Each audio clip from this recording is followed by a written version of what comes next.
ایک صاحب نے سوال پوچھا، کہنے لگے میلاد کس کو منانا چاہیے؟ میں نے کہا اس بیٹی کو منانا چاہیے میلاد جو زندہ ہوتی تھی تو دفن کر دیا جاتا تھا، پر میرے رسول نے فرمایا اب جو بیٹی پالے گا نا میں اس کا بازو پکڑ کے جنت میں ساتھ لے کے جاؤں گا۔ میں نے کہا میلاد اس ماں کو منانا چاہیے جس کا بیٹا گلے میں رسی ڈال کے ماں کو منڈی میں بیچ آتا تھا۔ میرے مصطفیٰ کریم نے فرمایا جنت 7 آسمان کے اوپر سدرۃ المنتہا کے پاس تھی، پر میں نے وہاں سے کھینچ کے لا کے ماں کے قدموں کے نیچے رکھ دی ہے۔ میلاد اس باپ کو منانا چاہیے جس کی اولاد ڈنڈوں سے مارتی تھی، پر رسول کریم علیہ السلام نے فرمایا سن لو سن لو سن لو، اب جس کا ابا راضی ہوگا اسی کا اللہ راضی ہوگا۔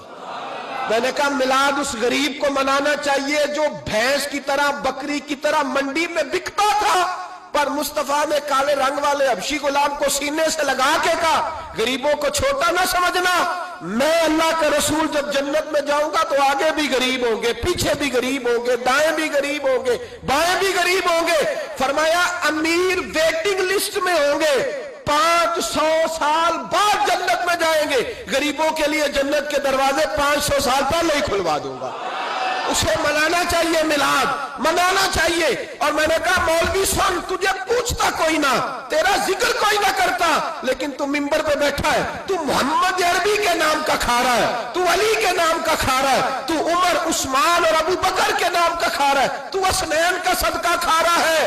تجھے نہ تیری کبھی کسی نے برادری پوچھی، نہ کبھی تیرا کسی نے ایڈریس پوچھا، نہ کبھی کسی نے تیری سند پوچھی، لوگ تیرے نعرے لگاتے ہیں، لوگ تیرے ہاتھ چومتے ہیں، پھر مان جا کہ تجھے صبح بھی میلاد منانا ہے، شام بھی میلاد منانا ہے، اور تجھے یہ کہنا چاہیے خس خس جنہ قدر نہیں میرا ایتے صاحب نو وڈیائیاں میں گلیاں دا روڑا کوڑا، ایتے محل چڑھایا سائیاں، تیرا کام تھا تیری آنکھیں بھیگی رہتی۔ اور اس بوڑھے کو بھی میلاد منانا چاہیے جس کے بارے میں میرے نبی پاک نے فرمایا سفید داڑھی والے کی جس نے عزت کی اس نے تو رب کی عزت کی، اس نے تو رب کی عزت کی میرے بھائی۔ اس مزدور کو بھی میلاد منانا چاہیے جس کے بارے میں نبی پاک نے فرمایا جو اپنے ہاتھوں پہ چھالے ڈال کے مزدوری کرتا ہے میں نے تو اسے رب کریم کا دوست بنا دیا ہے۔ ہر اس طبقے کو میلاد منانا چاہیے جسے میرے رسول نے عزت عطا فرمائی۔ اس بہن کو بھی میلاد منانا چاہیے جس کے بارے میں نبی پاک نے فرمایا اگر کسی کا باپ چلا جائے اور اس کے حصے میں بہنیں آ جائیں، 4 بہنیں، 3 بہنیں یا 2 بہنیں بیاہ کے جو آیا تم پہ سے، میرے محبوب نے فرمایا میری انگلیاں جڑی ہوئی ہیں نا اس طرح میں اسے اپنے ساتھ جوڑ کے جنت میں لے کے جاؤں گا۔ اس بہن کو میلاد نہیں منانا چاہیے۔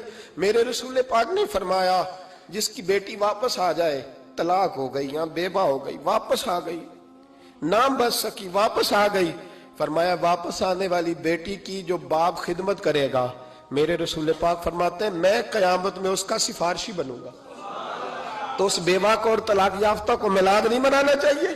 وہ اس رسول کا ذکر نہیں کرے گی جس نے اتنا درجہ دے دیا، اتنا نواز دیا؟ اور تجھے تو صبح و شام میلاد کرنا چاہیے تھا، تجھے تو صبح و شام درود کرنا چاہیے تھا، سلام کے گجرے بھیجنے چاہیے، یا رسول اللہ کہتے تیری زبان جو ہے وہ ہر وقت تر رہنی چاہیے تھی، تو بحث کر رہا ہے، تو اس پہ دلیلیں دے رہا ہے، تو اس پر باتیں کر رہا ہے۔ حضرت عمر سے پوچھنا، حضرت عمر سے، جناب اسامہ بن زید رضی اللہ تعالیٰ عنہ حضور کے غلام تھے، نبی پاک ان سے بڑا پیار کرتے تھے۔ ایک جنگ میں پیسے آئے تو حضرت عمر فاروق رضی اللہ تعالیٰ عنہ نے 25,000 دیا اپنے بیٹے کو، اور اسامہ بن زید کو 50,000 دینار دیے۔ بیٹا کہنے لگا ابا جی وہ تو چھوٹے ہیں میں بڑا ہوں، وہ حضور کے زمانے میں بچے تھے میں جہاد کرتا تھا، یہ آپ نے کیا کیا؟ تو حضرت عمر رو پڑے، کہنے لگے بیٹا یہ تیرے باپ کے سر پر جو عزت کے بال ہے یہ مصطفیٰ کے اگائے ہوئے ہیں۔ نبی پاک، اسامہ سے نبی پاک کا پیار بڑا تھا، حضور کی محبت بڑی تھی۔ بیٹا اس کے ناک سے رینٹ نکلتی تھی تو رسول پاک اپنے ہاتھوں سے صاف کر دیتے تھے، حضور اس کو گود میں بٹھاتے تھے۔ میں کیسے بھول جاؤں رسول پاک کے احسانات کیسے۔ حضرت عمر جا رہے تھے تو مکے کے رستے میں ایک تنا آیا، کھجور کا خشک تنا، حضرت عمر نے اس کو بازوؤں میں لے کے رونا شروع کر دیا۔